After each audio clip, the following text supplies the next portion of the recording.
here. If you are not, welcome on the frick back. We are getting this day going and getting it started. Got our bed made, journaled for just 5 to 10 minutes.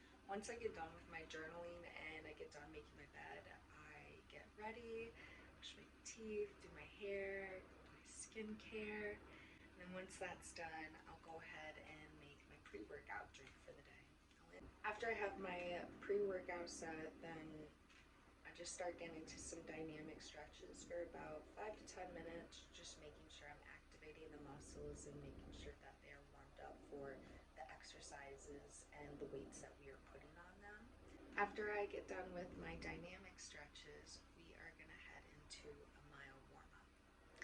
Now, the mile warm-up, you can ease into it. I started off with doing 12-minute runs, probably 12, maybe 15 minutes even. That's something I'll have to go back and check. I'll insert a clip if I find one though.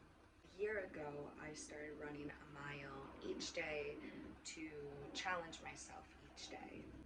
And now that I look back at it, I want to challenge myself with new things for the upcoming future and the present. That was my challenge to get me into running and improve my running.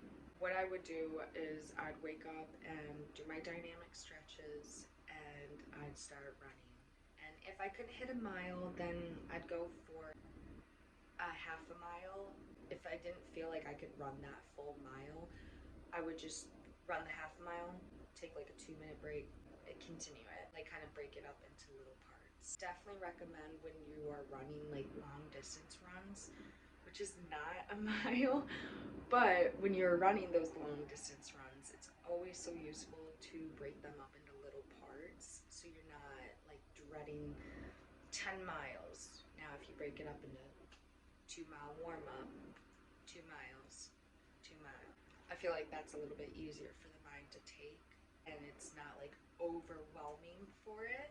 So to get back into running and what got me better at running a mile is I would do sprints. You can totally break up your mile if you would like to run 1 minute and then walk 1 minute and then keep up with that, like do sprint intervals for your mile. And you can split those sprints up into 1 minute on, 1 minute off, or 1 minute on, 1 minute like brisk walking, if that makes sense.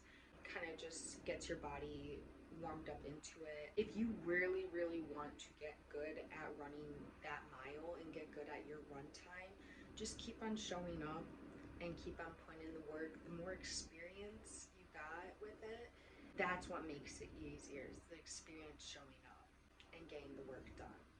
Now, I thought it was gonna happen within a month. Everybody's so different with their progress, so you cannot compare by any means. I know I did with my mile times. I was like, man, I am just not getting these mile times. And I mean, right now, my mile time is 9 minutes and 45 seconds. I'd like to get that better and run marathons as we get more into the year and as the years go on. Like I said, a little bit that I did to help me run those miles, I'll put them all right here for you guys. Sprint intervals, breaking them up into sections, not thinking about the whole race in one.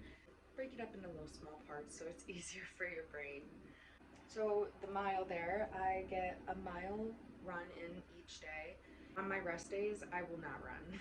If I do, I'll run like a half a mile, but I don't want to push my body too hard by any means. So rest days, we rest, we let our muscles recover and let them recover so we don't cause an injury or hurt ourselves or cause damage on our muscles. Make sure just rest on those rest days. I wish I knew that. I was not taking barely any rest days last summer and it was horrid. I was just running myself dry all the time. My cup was always empty. So please do not do that to yourself. Remember, food is fuel. You gotta fuel up and take your rest days. Rest days are important to continue on. So getting back to the mile run in the morning, right after I just go right into incline cardio. I find that's what works best for me. I like getting all my cardio done in the morning. After that mile run, I'll go right into my incline cardio at a speed of about 3.1 to 3.5, and then at an incline of 9.5 to about 10.5.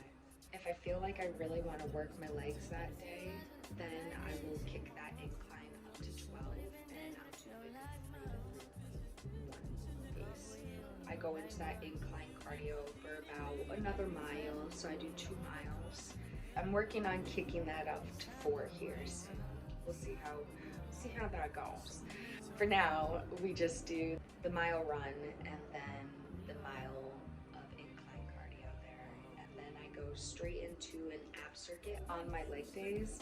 I like to mix those with ab circuits, and then on my upper body, full body days, I like to mix those with another full body circuit.